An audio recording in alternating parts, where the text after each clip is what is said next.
चतुर्थ भाव हमारी कुंडली का एक बहुत ही महत्वपूर्ण भाव माना जाता है, और माना भी क्यों ना जाए, ये हमारी कुंडली का केंद्र स्थान है। केंद्र यानी कि सेंटर, यानी कि वो स्थान जहाँ से पूरी कुंडली को कंट्रोल किया जा सकता है, जिस भाव का स्वामी पूरी कुंडली को कंट्रोल करने की क्षमता रखता है।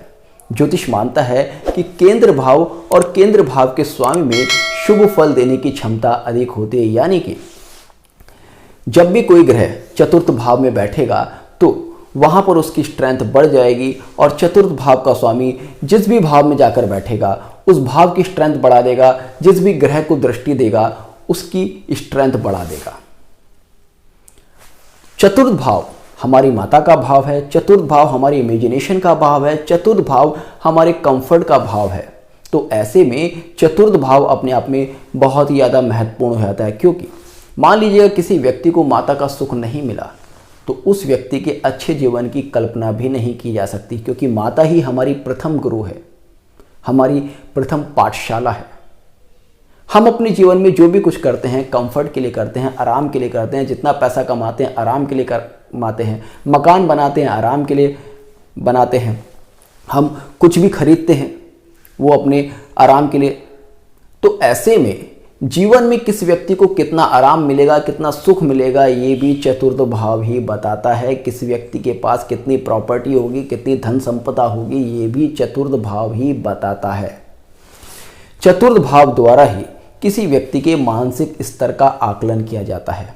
आपके विचार ही समाज में आपकी छवि निश्चित करते हैं।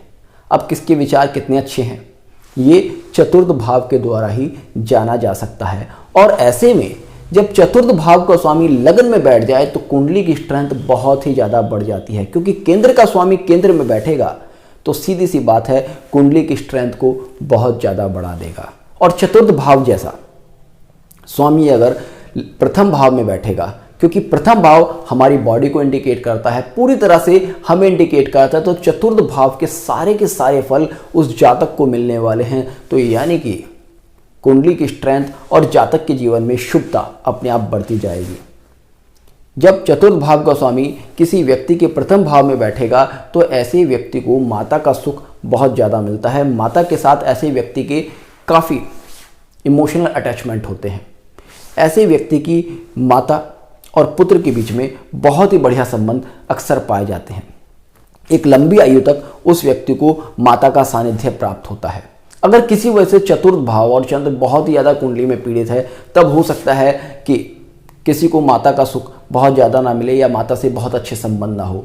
किंतु अक्सर देखा गया है कि जब चतुर्थेश लगन में बैठता है तो माता से जातक को बहुत ज़्यादा लाभ होता है। इस तरह की माता होती है कि मैं अपना सब कुछ देकर भी खुश हूँ। हालांकि सभी की माता निस्वार्थ होती है, किंतु कभी कभी कुमाता भी देखी गई हैं, और कभी कभी देखा जाता है कि कुछ लोग अपनी माता से दूर रहते हैं या माता से बहुत ज़्यादा अटैचमेंट नहीं होता, तो उस तरह की स्थिति भी होती है। किंतु जब चतुर्थेश लगन में बैठता है तो ये स्थिति शुभ ही पाई जाती है। चतुर्थेश जब लगन में बैठता है तो ऐसे व्यक्ति के पास बहुत ही ज़्यादा धन संपदा पाई जाती है, क्योंकि चतुर्थ भाव हमारी प्रॉपर्टी का भी भाव है, हमारे मकान का भाव है। तो आपको मकान से या आपको जमीन से कितना सुख मिलेगा, और चतुर्थ भाव को वाहन सुख का भी भाव कहा जाता है। तो ये सारा कितना मिलेगा ये चतुर्थ भाव से एनालिसिस किया जाता है। और क्योंकि चतुर्थेश लगन में बैठकर स्ट्रांग हो जाएगा, और लगन क्योंकि हमें रिप्रेजेंट करता है, तो ये सारे के सारे सुख हमें मिलने ही मिलने हैं।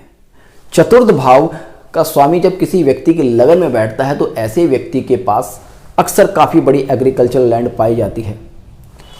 इसलिए अक्सर देखा गया है कि ऐसे लोग कृषि उत्पादों से संबंधित किसी कारोबार में मिलते हैं, या फिर जमीन से रिलेटेड किसी ना किसी काम में मिलते हैं, चाहे वो प्रॉपर्टी डीलिंग का काम ही क्यों ना हो। तो कुल मिलाकर जमीन से रिलेटेड किसी काम में ये सक्सेस देता है। चतुर्थ भाव हमारी इमेजिनेशन का भाव है, हमारे विचारों का भाव है। तो ऐसे व्यक्ति बहुत ही ज़्यादा इमोशनल पाए जा सकते हैं। ऐसे व्यक्ति काफ़ी अच्छे आर्टिस्ट पाए जा सकते हैं। अब आर्टिस्ट कौन होगा? आर्टिस्ट वही होगा ना जिसके पास एक अच्छी इमेजिनेशन होगी। आप एक अच्छा इमेजिन करोगे, उसके बाद उसको पर्दे पर उतारोगे या कैनवास पर उतारोगे, या फिर जैसे भी आप अपनी आर्ट को एक्सप्रेस करते हो।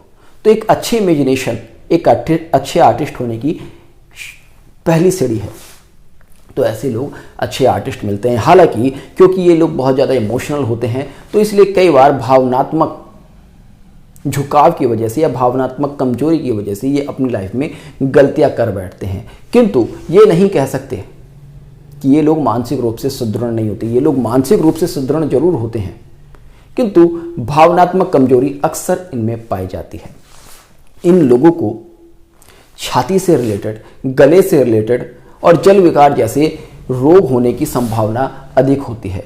तो इसलिए इन जातकों को अपनी छाती का, अपने गले का और महिलाओं को अपनी ब्रेस्ट का ध्यान रखना चाहिए ताकि ये इस तरह के रोगों से ग्रसित ना हो। बाकी इनके जीवन में कोई बहुत ही ज़्यादा नेगेटिव इन्फ्लुएंस देखने के लिए नहीं मिलता है, क्योंकि चतुर्थेश लगन में बैठकर कुंडली की स्ट्रेंथ बहुत ज़्यादा बढ़ा देता है। तो होपफुली आपको आज का वीडियो पसंद आया होगा। तो मिलते हैं नेक्स्ट वीडियो में, तब तक के लिए जय हिंद, जय भारत।